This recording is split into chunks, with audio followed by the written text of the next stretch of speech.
Hi guys, welcome to Unit 10 in Common 10. All right, so this is your last unit of the semester. You have made it. Congratulations.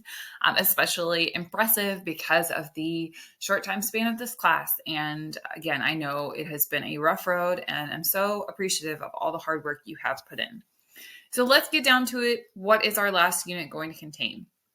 So for this unit, we'll be looking at interpersonal relationships, and you will use Chapter 8 in Understanding Communication. So we are going to spend time with just 2 assignments this week. The first is your read and response. So you will need Chapter 8 for that. Fill that out. You've done this before, so it should be pretty normal. And then you will also want to use that for your quiz. The second assignment, applying social exchange theory. So this, first of all, is a major assignment, meaning it's worth 100 points, and it is your last big assignment of the semester. So this is your last chance to potentially bump your grade, or it could drop you down if you don't do it or don't give it 100%. So let's look at this. The first thing I'm going to show you is 2 different resources that you will need to access for this assignment. The first is a short lecture on social exchange theory. So social exchange theory is a communication theory that deals with relationships. It is based on an economic principle. So we sort of look at relationships in terms of costs and benefits.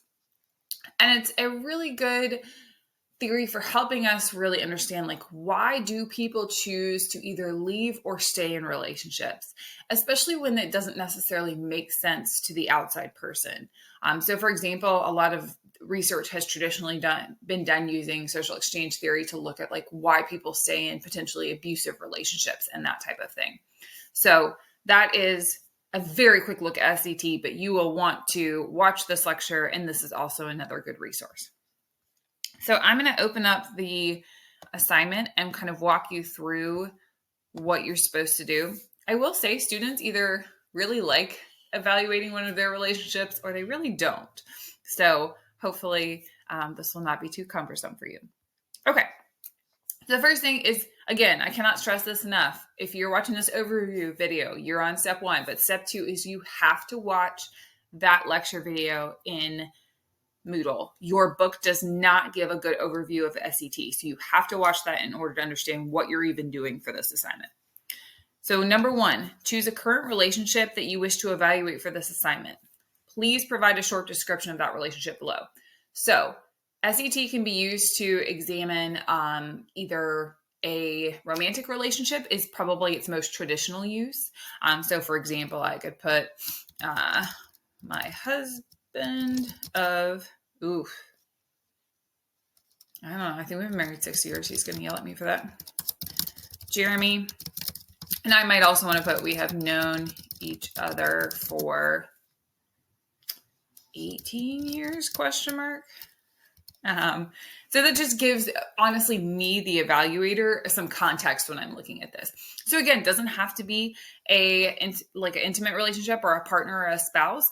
You could choose to evaluate a relationship with your best friend or a coworker, for example. So maybe I would put my best friend, helpful if I can spell, Rachel. We have been best friends for 25 years. I would definitely choose someone that you have a pretty close relationship with, because that is obviously going to give you the best sort of chance at really evaluating this relationship. But again, doesn't necessarily have to be a spouse, could be a best friend, could be a coworker, could be a parent if you wanted to do that way. Okay, so you're going to put that in there. Now, this is where watching the lecture will come into play. So SET looks at the costs and benefits of relationship. So the first thing you're going to do is identify 5 costs of this relationship. Again, go back to the lecture video to see what I mean here. This has nothing to do with financial costs. So if you start putting in that they cost you X amount of money, I will know that you have not read or watched the video or potentially even watched this. So you will have done it wrong. Okay. So costs are things in a relationship, and every relationship has them that, again, are just that. They are costs. They are, I wouldn't necessarily say they're negative, but they're things you might have to give up or compromise on in order to be in that relationship. So for example, if you're evaluating a relationship with a spouse, well, most of you know, like, independence is a big cost.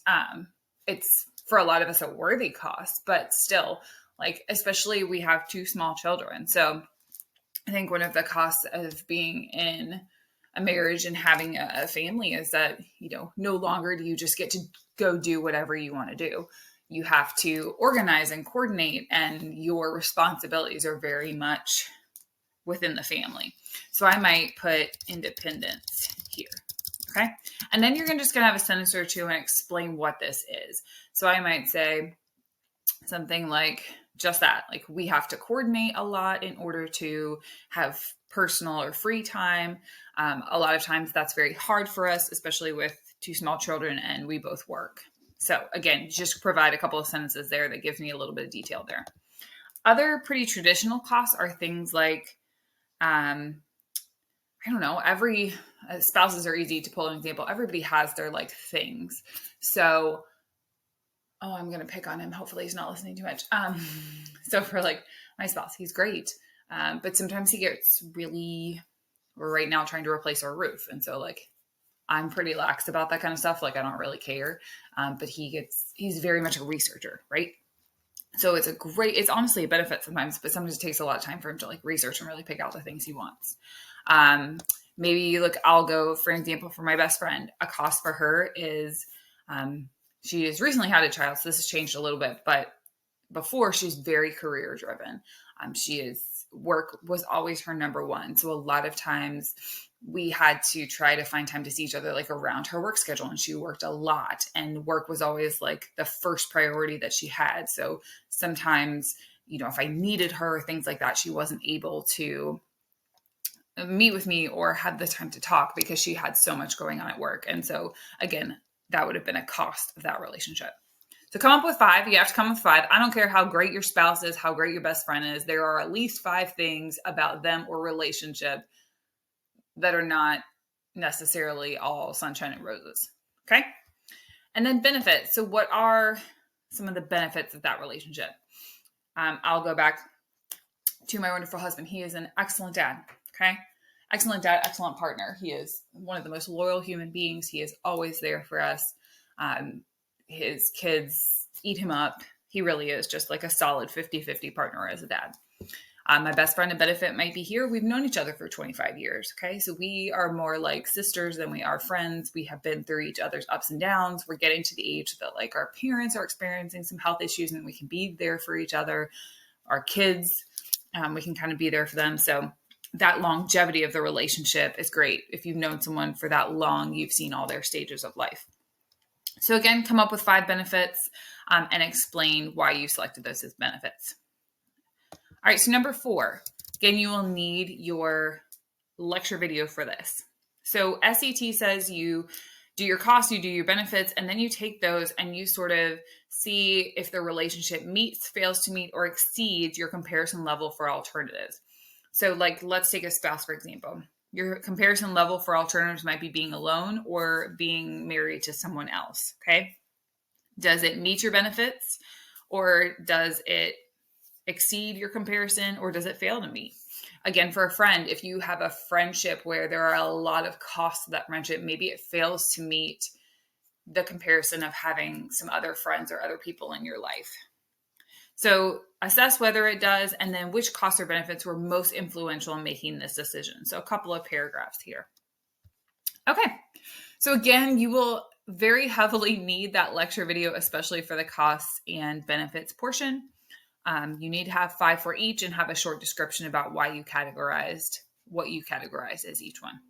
All right, good luck. This is your last big thing. The one other thing I want to point out is some optional extra credit. This is worth 10 points of extra credit. I only assess it for completion.